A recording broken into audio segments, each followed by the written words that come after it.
Agradecemos, Mestre Jesus, a oportunidade mais uma vez que estamos tendo. Pedimos nesse momento o auxílio dos irmãos da espiritualidade superior, trabalhadores desta casa, que aqui sempre vêm, que aqui sempre estão, que nós outros possamos então apreender ao máximo os ensinamentos que nos serão passados na tarde de hoje, que o Mestre Jesus possa envolver a todos nós nesse momento e que, ao deixarmos esse ambiente, saiamos daqui com mais harmonia, mais equilíbrio e a certeza de que somos amparados o tempo todo. Obrigado, Mestre Jesus, que assim seja em seu nome e em nome de Deus Todo-Poderoso. Que assim seja. Nossa irmã, então, Ângela.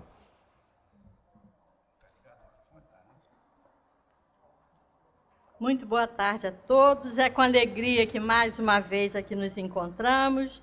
Esse mês, cobrindo a falta da Sueli, que está viajando, ela teve um probleminha e está no Rio, né? Mas daqui a pouco ela vai estar de volta. Esse mês de outubro é um mês, assim, para os espíritas, um mês especial, porque é o mês que a gente sempre lembra, né? Não que datas ali tenha, né? Mas foi o mês que nasceu o senhor Hippolyte Léon Denisard Rivel, né? O nosso Allan Kardec. Nasceu em 3 de outubro de 1804, em Lyon, na França, e deixou para nós esse legado maravilhoso que é a doutrina espírita. Tanto é que o tema hoje é importante para mim, porque a importância da doutrina espírita no desenvolvimento da humanidade. Então, é um meio que nós temos, né, de homenagear esse espírito que num trabalho hercúleo. Não tínhamos luz elétricas, não tínhamos computador, não tínhamos internet, não tínhamos nada. E ele legou isso aí para a gente, né, que são as obras fundamentais da doutrina. Aquele que quer se ilustrar a respeito, vá buscar nas obras básicas. O Livro dos Espíritos, que é aquele que abre o leque para as outras 4, porque no Livro dos Espíritos nós vamos encontrar a Gênese, nós vamos encontrar o Evangelho de Jesus, nós vamos encontrar o céu e o inferno. Então, é um livro realmente que abre. Então, a gente começa por ele e, se você quer pesquisar com mais profundidade, você vai nos outros 4. Então, a Kardec, né, a esse espírito que pegou esse nome por pseudônimo, porque o nome dele era Léon Hippolyte, né, ele pegou de uma vida anterior que ele tinha estado, né, entre os druidas. E ele deixou, né, pegou esse nome lá de trás, por orientação dos espíritos, e está aí o nosso Allan Kardec, né? Então, com ele, né, o nosso agradecimento, porque realmente a doutrina espírita é de origem divina, ela surgiu em vários pontos do planeta, com mais de 1000 médiuns. E ele pegava aquele trabalho todo, aquelas cartas que ainda eram, né, através de cartas, não eram mensagens pela internet, e ele checava aquilo ali com todo carinho, com toda dedicação, assessorado pela sua esposa também. Não vamos esquecer da Amélie Boudet, né, que era mais velha do que ele, 9 anos. Ele nasceu em 1804 e ela em 1995. 9 anos de diferença. Ela era, né, mais velha. Não tiveram filhos na época, né? E ela o assessorou, ela o incentivou, ela estava ali junto com ele naquela tarefa, porque vocês sabem que a esposa estando junto, né, ajuda um pouquinho. E com certeza ela fez cumpriu a sua tarefa, né? Allan Kardec foi o codificador e não o idealizador, porque em Moisés, né, nós temos aquela pessoa que teve a primeira revelação lá no Monte Sinai, depois veio Jesus que nos deixou o seu evangelho de amor, mas a doutrina espírita, que é a terceira revelação, né, de Deus para a humanidade, ela veio através de vários espíritos em vários pontos do planeta, então realmente foi um trabalho grandioso, né? São os espíritos da verdade, né? Os grandes responsáveis pela lógica e conteúdo da doutrina. Zé Manel gostava de falar que nesse livro aqui tem tudo. Zé Manel sempre falava. E realmente, se nós quisermos pesquisar, estudar com carinho, Livro dos Espíritos, porque daqui vai partir tudo para nós, né? Kardec teve o cuidado de não manter o seu nome, que ele era bastante conhecido, ele era um pedagogo, ele era uma pessoa poliglota, ele tinha, sim, uma influência muito grande na área da educação. Então, ele pensou muito bem, porque se ele colocasse, né, um livro do senhor Hipólito, todo mundo ia comprar porque era dele. Iam colocar na estante, né, para enfeite, e não iam a fundo. Ele, então, teve esse cuidado de colocar esse outro nome, por isso, para que realmente, né, esse livro fosse ser estudado e pesquisado, né? Nessa doutrina, nós temos a universalidade no ensino dos espíritos, né? Que é a grande força e causa também na sua propagação rápida. Então, os espíritos realmente alardearam isso de uma forma muito bonita, muito dinâmica, né? Se o espiritismo fosse de origem humana, demoraria para ser conhecido.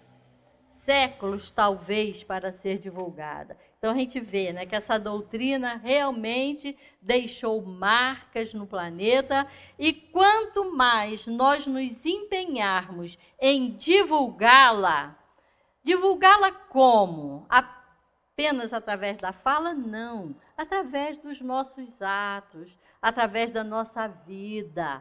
Aí nós vamos, né, alardear essa doutrina de uma forma muito mais segura. Então, vamos fazer, né, a nossa parte. Vamos levar essa doutrina até onde ela possa alcançar, né? E quando o assunto, né, é sério, que necessita de solução, o ensino é dado espontaneamente em diversos pontos e ao mesmo tempo. Foi o caso da codificação, né? E de maneira idêntica, porque Kardec pegou isso aí em vários pontos do planeta e existia concordância, estava todo um trabalho sendo realizado pelos espíritos superiores, né? Mas vamos aqui ao nosso assunto. Eu só dei um en passant aí no Kardec para a gente entrar na importância da doutrina espírita no desenvolvimento da humanidade. Meus queridos, a palavra civilização tem usada para designar o quê? Culturas mais elaboradas, mais complexas, né? Em oposição às pequenas comunidades isoladas e de tecnologias simples. Então, quando você fala que um povo é civilizado, é porque ele realmente tem uma cultura mais elaborada. Ele está à frente. Numa pequena comunidade agrícola, cada família poderá viver do seu próprio trabalho na terra. Poderá ainda produzir tudo aquilo de que necessita. Panelas de barro, vocês sabem que as coisas lá para trás eram assim, né? E os utensílios domésticos, hoje, que nós temos com muita facilidade, eram feitos, né, pelos próprios pessoas, pelos próprios familiares que iam usar, né? Até mesmo as roupas eram feitas por eles mesmos. Então, isso numa comunidade pequena. Nos grandes centros urbanos, já não ocorre o mesmo, né? Cada indivíduo executa apenas uma pequena tarefa, surgindo nesses centros urbanos divisões sociais de acordo com a classe hierárquica. dá facilmente para a gente entender, né, essa entrada aí, né? Surgem associações, agremiações, clubes, partidos políticos, aí também a gente vê bastante, né? E muitas outras coisas, né? Os povos, as cidades, os países civilizados, né? Têm inteligência, têm cultura e moralidade. Aí nós vamos ver os povos bastante civilizados. Dentre os espíritos que vieram, né, nascer, reencarnar aqui na Terra, nós temos notícia através da história da civilização egípcia. Temos até hoje, né, lá as pirâmides lindas, maravilhosas, sendo sempre pesquisada, né? E foram os que mais se destacaram na prática do bem e no culto da verdade. 3.500 anos, cerca, né, de 3.500 anos antes de Cristo, né?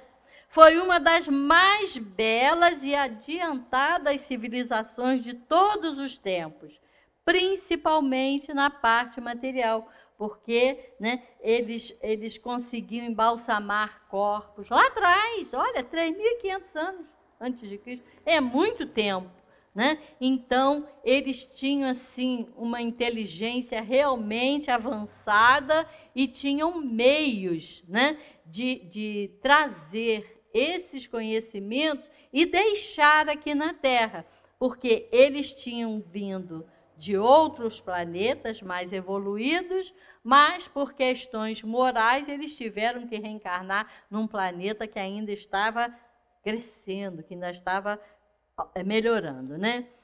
Nós temos notícia também da organização hindu, que são anteriores à egípcia, né? As almas exiladas naquela parte do Oriente muito haviam recebido da misericórdia do Cristo.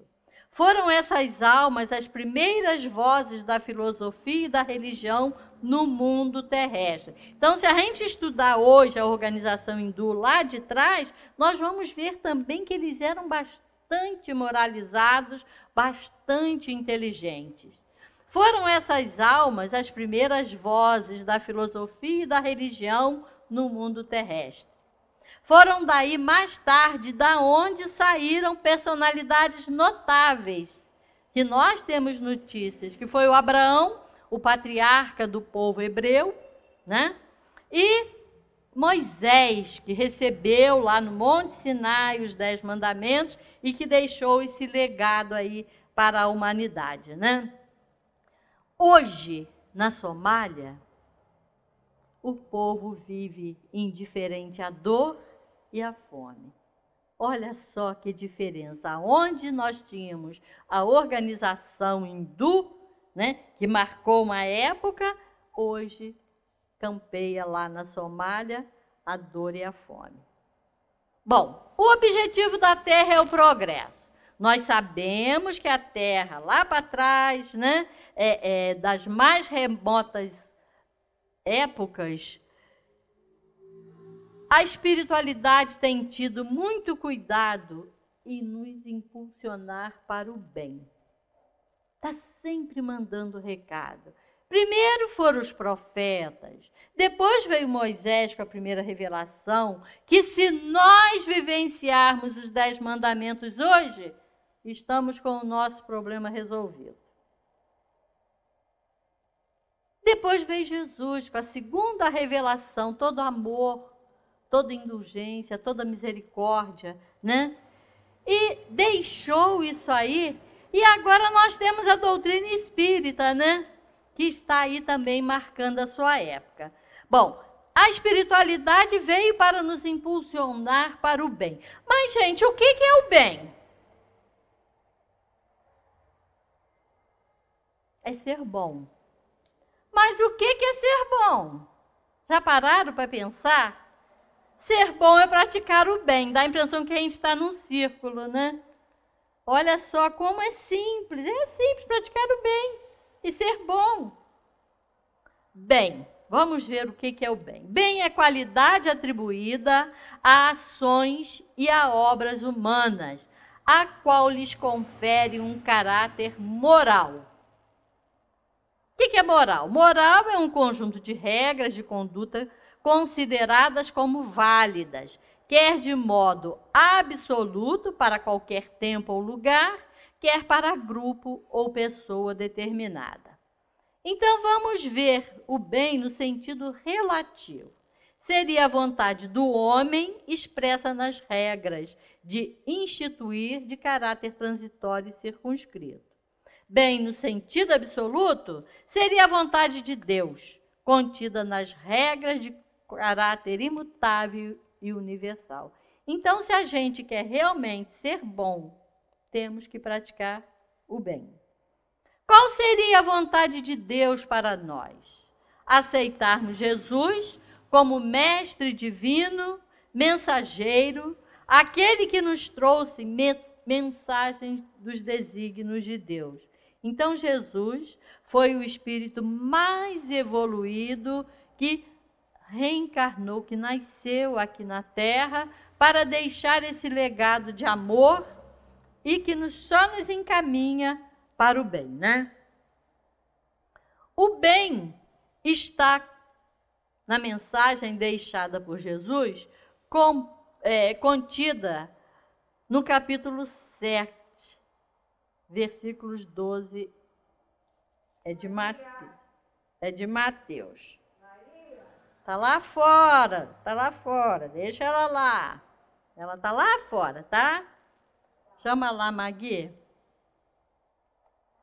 Vamos ver o capítulo 7, né? Eu já deixei aqui.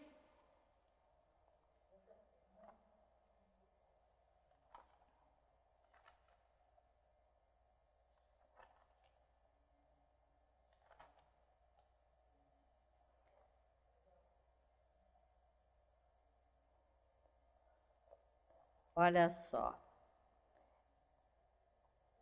Homens, por que lamentais as calamidades que vós mesmos amontoaste sobre a vossa cabeça? Desprezastes a santa e divina moral do Cristo. Não vos admireis de que a taça da iniquidade tenha transbordado por toda parte. O mal-estar se torna geral. A quem se deve, senão a nós mesmos?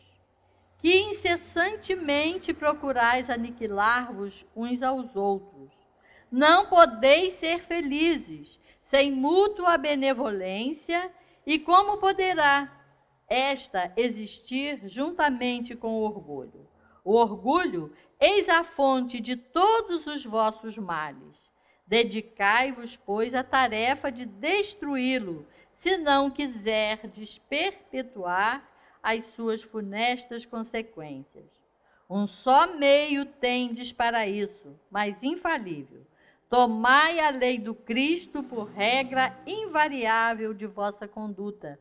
Essa lei que haveis rejeitado ou falseado na sua interpretação. Então, quando a gente pega o Evangelho e vai pesquisar isso aí, nós vamos ser chamados a atenção para esse bem constantemente, né? E tudo o que quiserdes que os homens vos façam, fazei-o assim também a eles. Então, é fácil a gente sempre se colocar, né, no lugar do nosso semelhante. Se eu não quero para mim, eu não posso querer para o meu próximo, né? Se recebemos de Deus a oportunidade da vida, é para que, através desta estadia terrena, nos melhoremos, nos esforçando para tal. Ninguém vai melhorar por ninguém se essa pessoa não quiser fazer a sua parte. Nós precisamos fazer a nossa parte. Se eu quero melhorar, eu tenho que fazer a minha parte. Se você quer melhorar, se a Bel quer melhorar, cada um tem que fazer a sua parte. Ninguém melhora por ninguém, né? Ainda temos esse legado maravilhoso aí que Jesus nos legou, que é o seu Evangelho. Temos lá os 10 mandamentos, que Moisés também deixou. Então, a gente tem elementos para procurar praticar o bem, né? E a parábola dos talentos. Todos vocês conhecem a parábola dos talentos.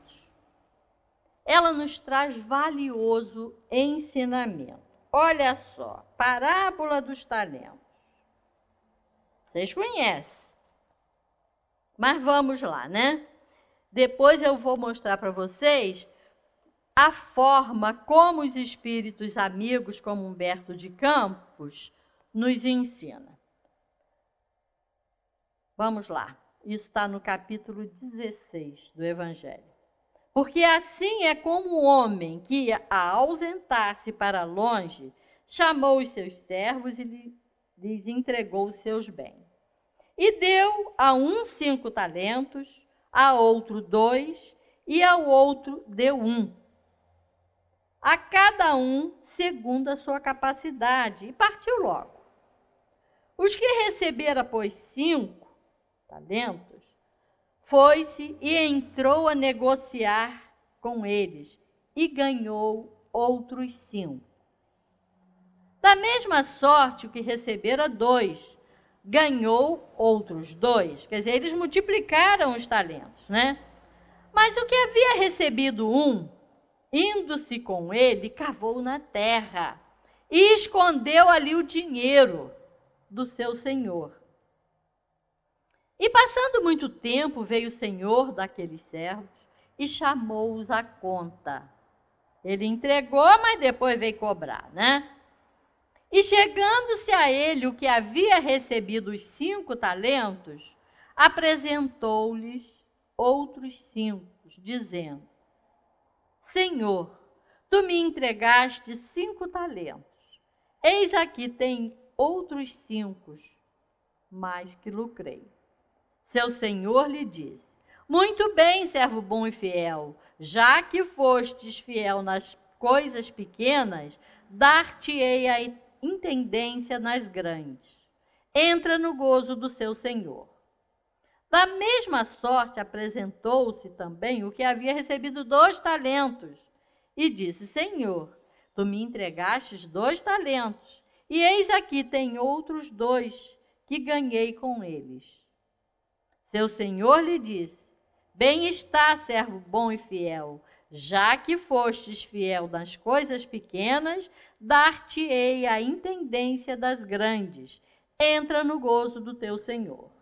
E chegando também o que havia recebido 1 talento, disse: Senhor, sei que és homem de rija condição.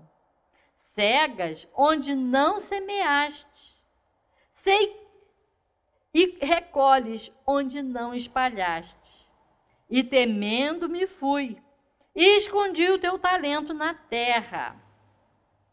Eis aqui o que é teu.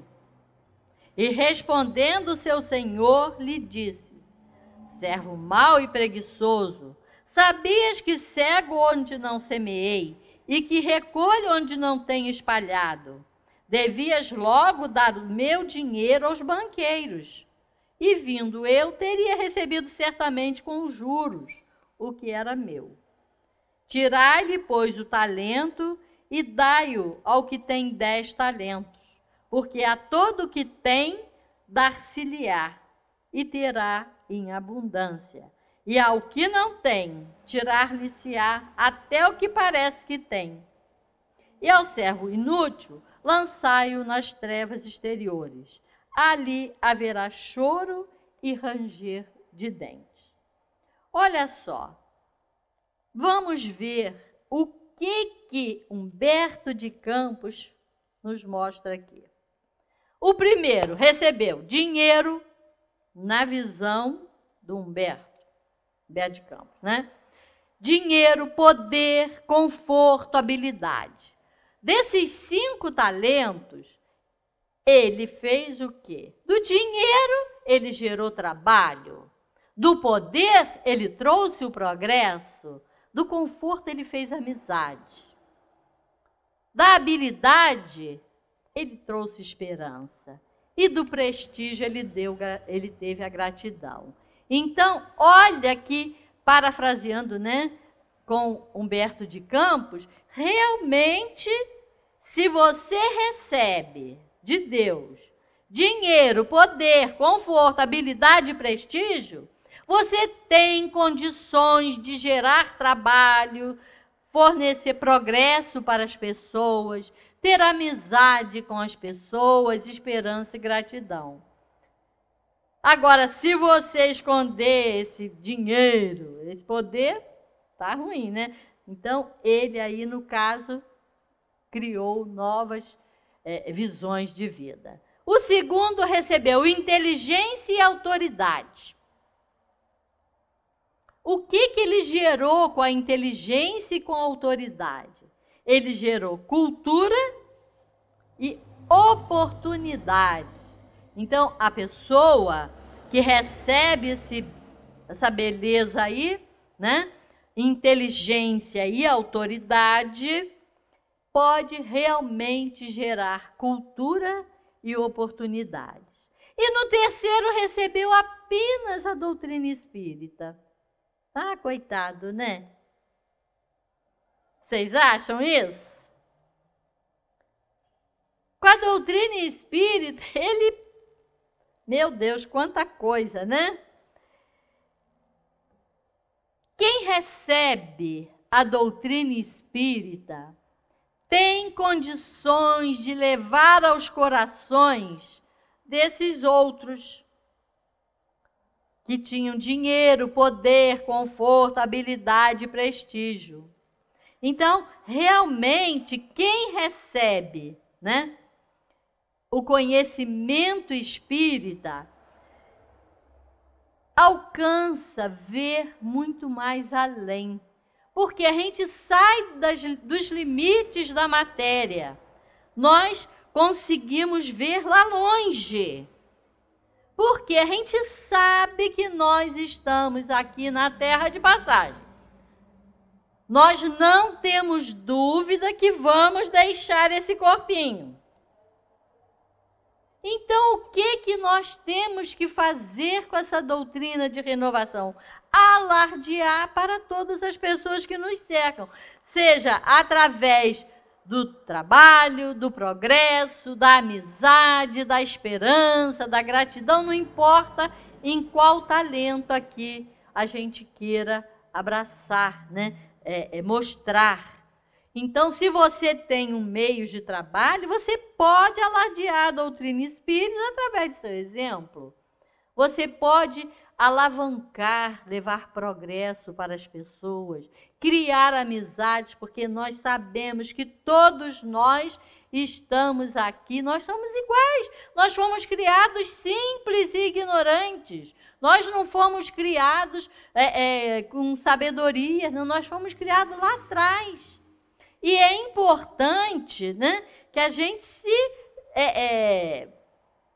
se preocupe com isso, né? Então, esse que recebeu a doutrina espírita deveria ter levado ao coração dos dois servos o conhecimento, pois assim o mundo teria alcançado maior glória, teriam recebido o quinhão de amor e serviço, humildade e paciência.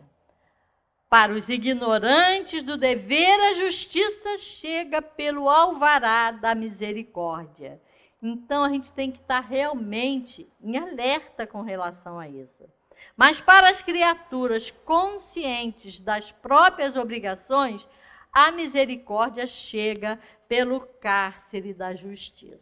Então, a gente tem que parar realmente e para pensar da grandeza, né, que nós temos nas mãos.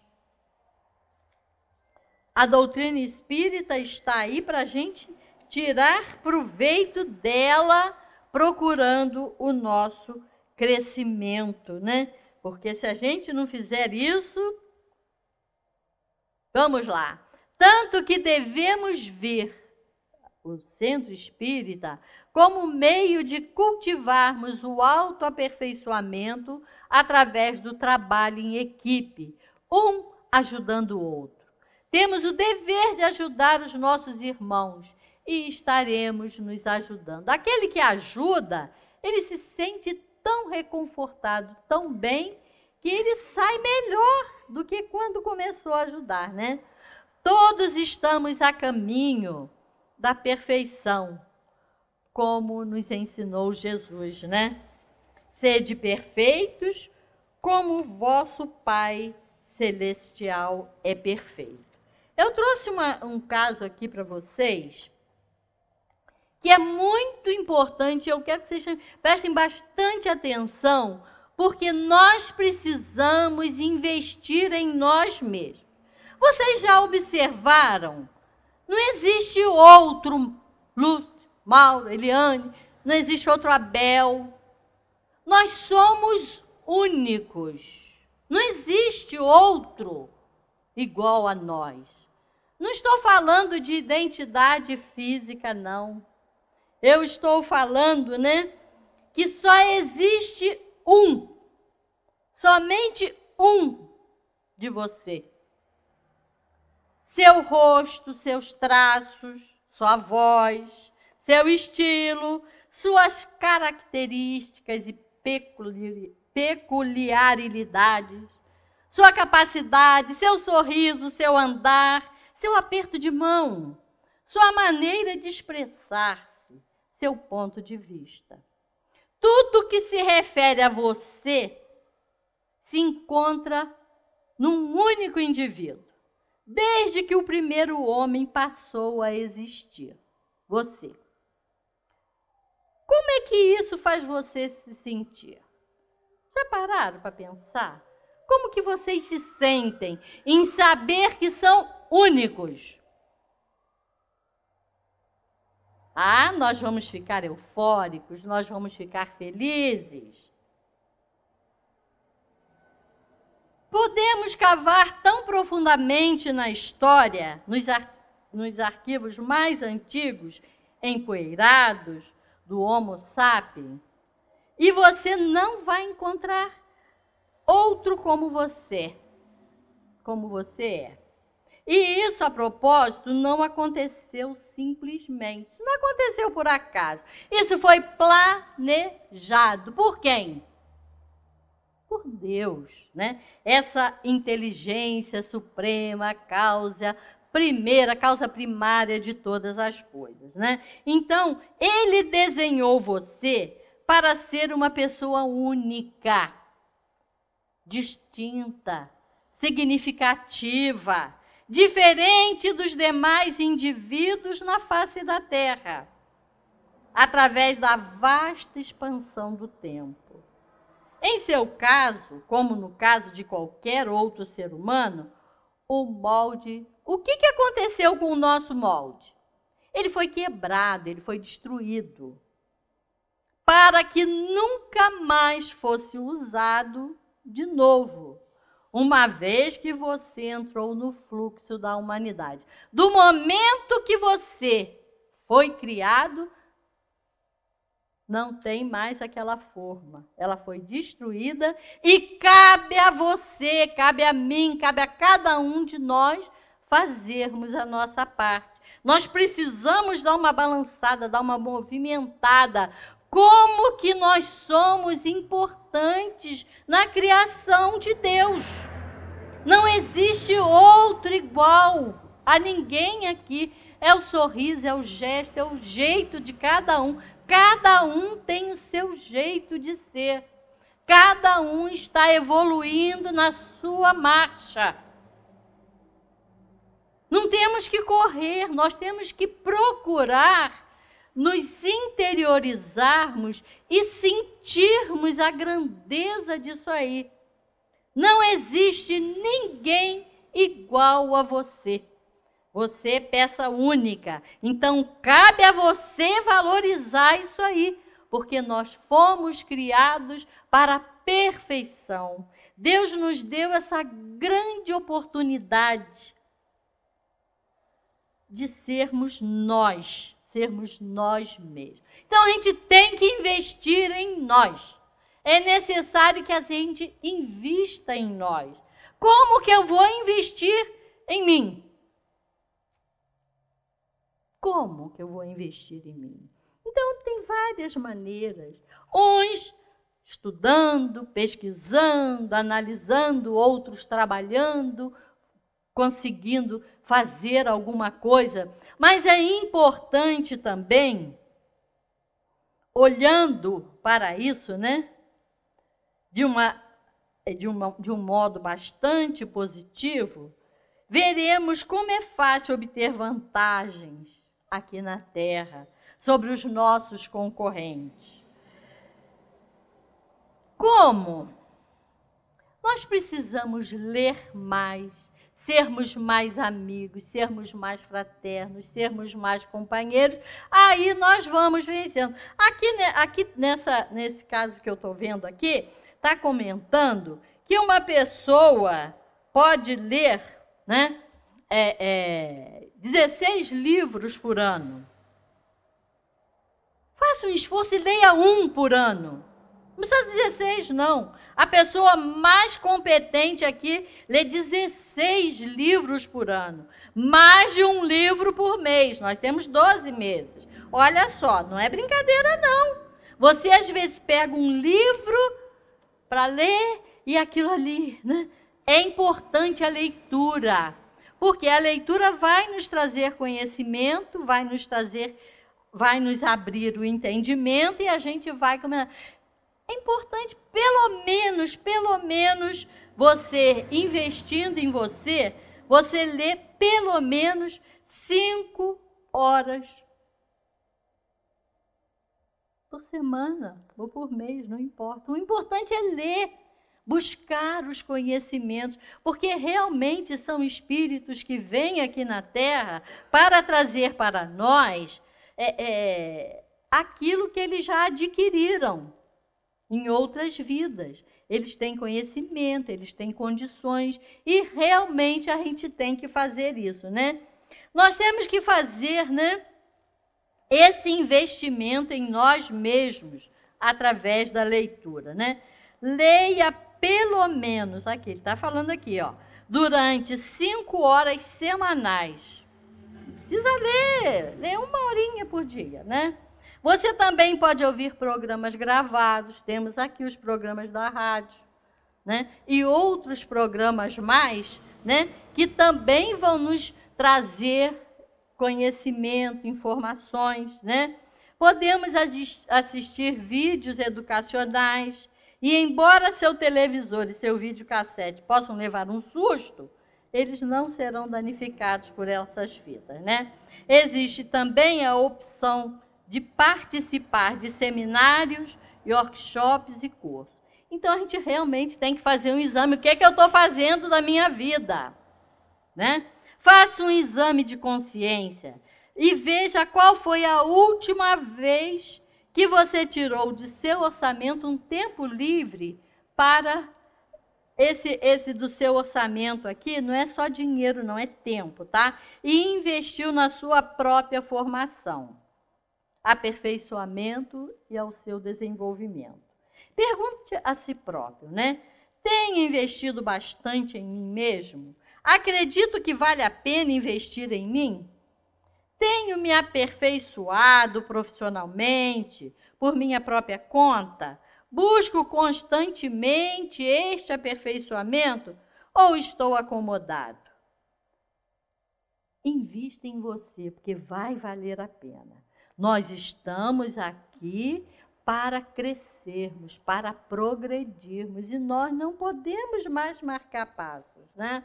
Está lá, ó, sede perfeitos como vosso Pai Celestial é perfeito. O conhecimento espírita é luz da verdade, maior que todos os talentos, pois com ele podemos distribuir o quinhão de amor e serviço, humildade e paciência a todos aqueles que nos buscam. Devemos ser aquela terra boa, onde a semente cai e rende 100 por 1, como nos ensinou Jesus na parábola do semeador. Quando Jesus deixou a parábola, né, que foi anotada lá, né, em Mateus, nós não tínhamos ideia da grandeza que essa parábola significava lá atrás, quando nós estávamos lá entre os seus seguidores, talvez jogando pedra em Jesus, que nós estávamos bastante ainda lá atrás. Hoje nós estamos preocupados em crescer espiritualmente. Por isso que nós estamos aqui. Nós não estamos acomodados na frente da televisão, vendo uma série de coisas que não vai somar para nós. Então a gente está aqui para aprender, para crescer, para evoluir. Estamos preocupados, sim, com a nossa parte moral, com a nossa parte intelectual, porque realmente isso vai fazer diferença para nós. Nós não podemos deixar o tempo correr e cruzarmos os braços e deixarmos a vida passar. Não podemos. Estou com 70, 80, 40, 20, 30, não importa quanto. Porque as crianças também têm compromissos com os seus estudos. Estamos ali um jovenzinho que eu tenho visto ele de vez em quando aí, né? Neto do Benítez, né? Da Sueli, né? Então, olha só que graça. Semana passada a avó não veio, ele veio sozinho. Olha que coisa linda, ele está preocupado com isso. Então, cada um de nós temos essa obrigação. Tenhamos, não sei, 10, 12 anos, 13 anos, né? Errei pouquinho, hein? Ou 80, 90, não importa. O importante é nós estarmos preocupados com o nosso crescimento espiritual. Eu estou aqui hoje substituindo a Sueli porque ela não pôde estar, e eu quero deixar isso aí para vocês bem marcante, né? Que é a importância da doutrina espírita no desenvolvimento da humanidade, porque realmente vai fazer a diferença. Mas se nós, os espíritas, ficarmos de braços cruzados, sem darmos o exemplo, sem fazermos a nossa parte, esse espiritismo vai ficar restrito. Então tem o Abel, que num trabalho bastante bonito, leva para a rádio. Tinha o Zé Manel, que fazia na televisão, que também tinha sua assessoria, né? Junto ali. Então, isso ainda está rodando por aí. Então, deixou marcas. O nosso Zé Manel deixou marcas. Hoje nós estávamos comentando sobre isso, né? Ele teve que partir, com certeza, para outras tarefas, né? Na espiritualidade, mas deixou o seu legado aí. Agora, e nós? O que nós estamos fazendo? Nós, eu, vocês, vamos fazer a nossa parte. Vamos buscar vivenciarmos isso e tocarmos os corações das pessoas. É importantíssimo. É de vital importância, né? Tocar o coração das pessoas através desse trabalho que a doutrina espírita nos lega. Então vamos sim, porque a doutrina espírita, é o maior talento. Não tem trabalho, não tem nada que possamos igualar a esse talento maravilhoso que é a doutrina espírita. Então, olha, vou até voltar aqui. Dinheiro pode gerar trabalho. Poder, progresso. Conforto, amizade, né? E habilidade, esperança. Prestígio pode trazer a gratidão. Agora, isso tudo aliado à doutrina espírita, não vai multiplicar por 2, não vai multiplicar aquilo muitas e muitas, vai triplicar, né? O outro, a inteligência, aquele que tem inteligência, que está aí fazendo altas pesquisas, ele realmente pode levar cultura. A autoridade, ele pode dar oportunidade, mas com o conhecimento da doutrina espírita, ele vai alavancar muito mais a inteligência e ele vai usar a sua autoridade com muito mais conhecimento, porque a autoridade, às vezes, dá rasteira na gente. Então, a gente tem que saber, né, que isso aí, aliado à doutrina espírita, vai ter um fundamento muito diferente, né?